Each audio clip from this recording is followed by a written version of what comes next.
Pernah nggak sih kalian ngerasa kalau misalnya hidup di zaman sekarang tuh serba praktis? Jadi kita tuh bisa ngelakuin segala hal hanya dengan satu sentuhan jari. Terus kita mau pergi keluar rumah, tapi kita malas bawa motor atau malas bawa kendaraan. Itu kita gampang banget. Kita bisa pesan ojek online dalam hitungan menit, kendaraan itu udah datang. Terus kalau kita lagi lapar tapi hujan, terus kita malas buat keluar.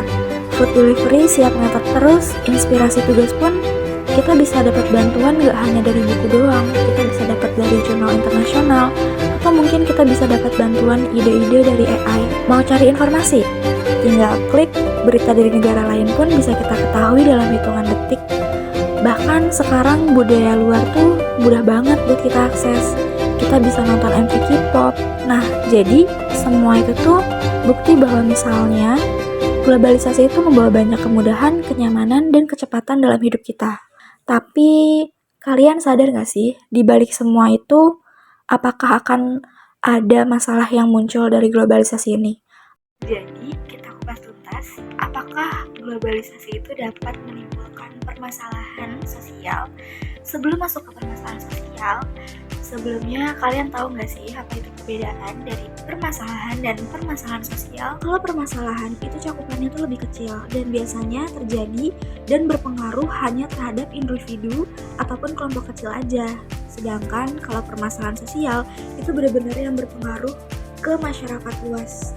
Biasanya permasalahan sosial ini tuh mereka yang melanggar norma dan melanggar nilai-nilai yang ada di masyarakat. Jadi itu benar-benar berpengaruh terhadap masyarakat luas.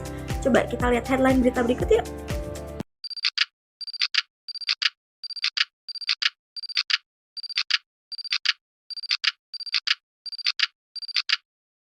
Dari headline berita tadi, kita bisa lihat tuh banyak banget permasalahan yang terjadi di Indonesia sekarang ini.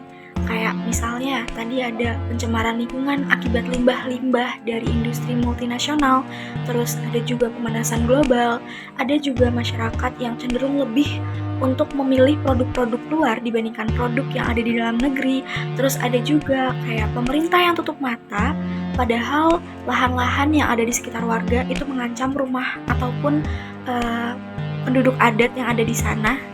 Juga masyarakat yang menolak industrialisasi karena lahan-lahan sawah yang mereka punya ataupun lahan perkebunan yang mereka punya itu digusur oleh pemilik perusahaan. Dan ternyata permasalahan akibat globalisasi ini nggak hanya dirasakan oleh masyarakat lokal ataupun yang ada di Indonesia aja. Jadi permasalahan akibat globalisasi ini dibagi menjadi dua, ada permasalahan lokal dan permasalahan global.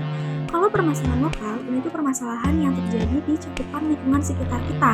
Sedangkan permasalahan global, ini hampir negara-negara yang ada di dunia itu merasakan permasalahan yang sama.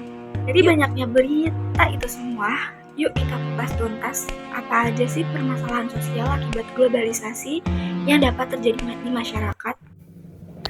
Nah, buat yang pertama yang bakal kita bahas adalah permasalahan sosial di tingkat lokal, termasuk ke bidang ekonomi. Nah, di bidang ekonomi ini itu pasti berkaitan erat dengan mata pencaharian penduduk dan juga pembangunan. Nah, coba kalian lihat layar. Ini kalian bisa lihat gambar di atas, itu ada petani yang sedang membajak sawah dan dia memiliki lahan. Terus di gambar kedua, ini ada banyak banget buruh pabrik yang bekerja di suatu pabrik. Nah, ini tuh ada perbedaannya, di mana yang awalnya para petani itu memiliki mata pencaharian sebagai petani, itu bisa berubah menjadi buruh pabrik, di mana lahan-lahan pertanian ini diubah dan dialihfungsikan menjadi industri. Nah, ini juga salah satu permasalahan lokal yang ada di masyarakat, di mana masyarakat berubah tuh mata pencahariannya, yang awalnya dia petani, memiliki lahan, memiliki aset untuk kehidupan dia, tiba-tiba berubah karena adanya industrialisasi itu sendiri, kemudian menyebabkan petani itu beralih pekerjaan menjadi buruh pabrik, di mana buruh pabrik ini tuh jadi rentan untuk terkena PHK. Selain itu juga ada juga masyarakat yang nggak bisa untuk menjangkau barang-barang hasil produksi mereka sendiri. Itu dikarenakan persaingan juga yang dari barang-barang luar, ataupun ada juga mereka yang tidak bisa menjangkau karena harga yang ada di pasaran itu lebih mahal dibandingkan dia untuk menjualnya. Contohnya adalah petani-petani padi, di mana mereka menjual gabah kering dengan harga 6.000 sampai 7.000 per kilo, tapi saat dijual ke distributor, mereka menjualnya bersihnya itu dengan harga 13 ribuan, di mana itu merugikan para petani. Kemudian yang kedua, itu ada permasalahan lokal di bidang budaya. Nah, yang kita tahu budaya itu kan kebiasaan kan ya. Jadi, kalau permasalahan lokal di bidang budaya, itu tuh dimana Indonesia itu mulai terpengaruhi oleh budaya lain. Indonesia mulai terpengaruhi oleh kebiasaan yang ada dari kebiasaan lainnya. Nah, ini tuh nggak selalu diterima oleh masyarakat budaya ini. Dan nggak bisa juga semuanya diadaptasi oleh masyarakat. Jadi, dari hal itulah menimbulkan permasalahan lokal di bidang budaya. Contohnya kayak headline berita berikut, bisa kalian lihat ada opang brutal, kunci motor ojol dirampas di stasiun Pondok Ranji, penumpang dipaksa bayar 2 kali lipat. Nah, ini tuh bisa dilihat dari perspektif permasalahan lokal di bidang budaya, di mana masyarakat ada yang belum bisa beradaptasi dengan pertumbuhan teknologi di sekitarnya. Jadi, para opang ini atau ojek pangkalan itu mereka belum bisa untuk menggunakan teknologi seperti handphone, aplikasi-aplikasi Gojek, Maxim, dan lain-lain. Jadi mereka masih memanfaatkan transaksi secara tradisional dan menarik pelanggan juga secara tradisional. Padahal di era sekarang banyak banget anak-anak muda, masyarakat-masyarakat itu lebih prefer atau lebih nyaman menggunakan ojek online. Nah, harusnya di sini mereka tuh ada usaha untuk menyetarakan penggunaan teknologi agar mereka masih bisa mengikuti teknologi yang sedang terjadi di saat ini. Selain permasalahan ini, ada juga dibagi menjadi dua bagian, yaitu culture lag dan culture shock. Nah, untuk kasus opang dan ojol, ini tuh termasuknya ke culture lag. Kenapa? Karena culture lag itu suatu kondisi di mana masyarakat ada yang tidak bisa menerima budaya baru. Jadi mereka tuh menimbulkan kesenjangan, adanya keterlambatan untuk menerima suatu kebudayaan atau suatu kebiasaan. Contohnya kayak ojol dan opang ini.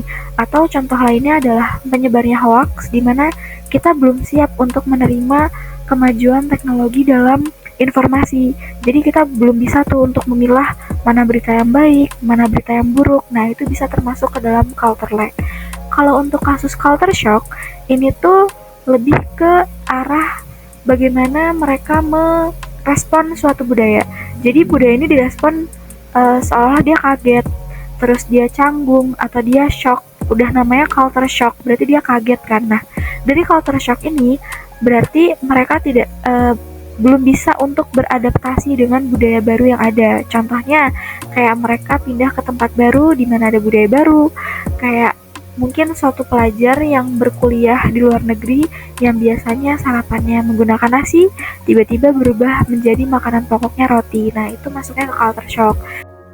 Nah, untuk yang terakhir di bidang politik, itu pasti berkaitan erat dengan birokrasi, kebijakan pemerintah, dan proses pembangunan. Jadi politik ini tuh nggak jauh-jauh dari pemerintahan, karena dari katanya aja ada politik ya. Nah, contohnya bisa kalian lihat dari berita di samping ini, itu ada derita warga relief Sawai di pusaran tambang nikel saat dilanda krisis air dan pangan. Jadi di sini tuh beritanya tuh pemerintah itu kurang membuka mata untuk masyarakat yang ada di sekitar tambang nikel itu. Jadi masyarakat sekitar tuh merasakan kerugian akibat adanya tambang nikel.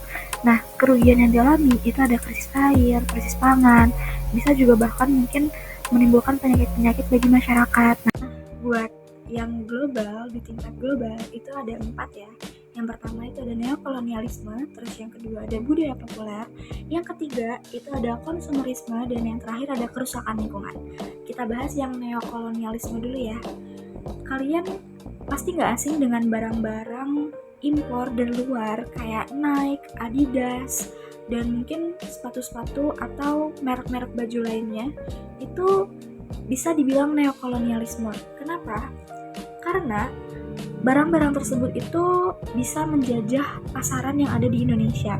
Jadi UMKM yang di Indonesia itu bisa jadi kayak kurang laku atau kurang peminatnya karena masyarakat zaman sekarang itu lebih memilih produk-produk luar. Nah, neokolonialisme ini berasal dari kata kolonialisme, di mana mereka tuh menjajah seperti di zaman dulu, tapi caranya tuh lebih halus. Jadi bahkan kita mungkin nggak akan kerasa kalau kita tuh sedang dijajah. Biasanya yang menjajah tuh negara-negara maju, di mana mereka tuh menjajah negara-negara yang sedang berkembang atau negara-negara bekas jajahan. Jadi mereka bisa juga memberikan investasi berupa dana, di mana nanti negara-negara berkembang dan negara-negara bekas jajahan itu jadi ketergantungan dengan negara yang menyuntikkan dana tersebut. Nah, itu bisa disebut sebagai neokolonialisme. Kita lanjut ya buat yang kedua. Itu ada budaya populer. Udah tahu kan dari kata populer, di mana budaya populer ini budaya yang diterima oleh masyarakat luas dan sebagian besar masyarakat tuh nggak ada yang menolak budaya itu. Jadi contohnya kayak anime, K-pop, itu kan lagi hype banget ya. Terus ada juga kayak budaya-budaya luar, westernisasi, dimana kita ke barat-baratan, kayak kita mengikuti ada Halloween kayak gitu. Nah, itu bisa disebut sebagai budaya populer. Nah, budaya populer ini bisa menjadi permasalahan sosial. Kenapa? Karena masyarakat jadi udah luntur jati dirinya, dimana mereka udah lupa akan jati dirinya. Mereka menelan secara mentah-mentah budaya-budaya yang sedang tren saat ini. Ketiga, ada konsumerisme. Konsumerisme itu tuh sebuah gaya hidup di mana masyarakat tuh membeli barang atau jasa secara jor-joran. Jadi mereka tuh beli barang kayak ya udah beli aja gitu loh.